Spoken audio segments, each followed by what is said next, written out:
ദൈവത്തെ പ്രസാദിപ്പിക്കണം എന്ന് ആഗ്രഹിക്കാത്ത ആരും ഇവിടെ ഉണ്ടെന്ന് എനിക്ക് തോന്നുന്നില്ല. ദൈവത്തെ ഒന്ന് പ്രസാദിപ്പിച്ച് കളയണം. ദൈവത്തെ പ്രസാദിപ്പിക്കണമെങ്കിൽ നമുക്ക് എന്നാ ചെയ്യണം? നമുക്ക് ഈ ഒരു പള്ളി പണിച്ചു കൊടുത്ത് പ്രസാദിപ്പിച്ചാലോ? ഒരു കുരിശടി പണിഞ്ഞു കൊടുത്ത് പ്രസാദിപ്പിച്ചാലോ? നമുക്ക് അനാഥാലയങ്ങൾക്കെല്ലാം ഭക്ഷണം കൊടുത്ത് ദൈവത്തെ പ്രസാദിപ്പിച്ചാലോ?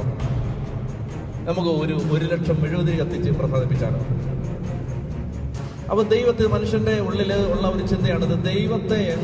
ദൈവത്തിന് ഇഷ്ടമുള്ള പ്രവൃത്തി എന്നാണ്. എന്ത് ചെയ്താൽ ദൈവത്തിന് ഇഷ്ടമാണ്?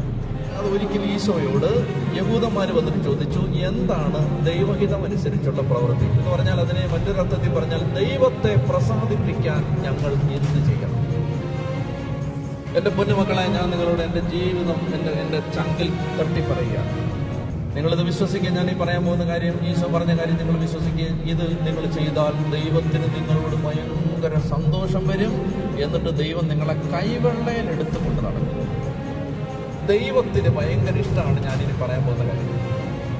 അതെന്താണെന്നാണ് നമുക്ക് വായിക്കാം. യോഹന്നാന്റെ സുവിശേഷം 6-ാം അധ്യായം 28-ാം തിരുവചനം. അപ്പോൾ അവർ ചോദിച്ചു, ദൈവഹിതമനുസരിച്ച് പ്രവർത്തിക്കുന്നവരാകാൻ ഞങ്ങൾ എന്ത് ചെയ്യണം?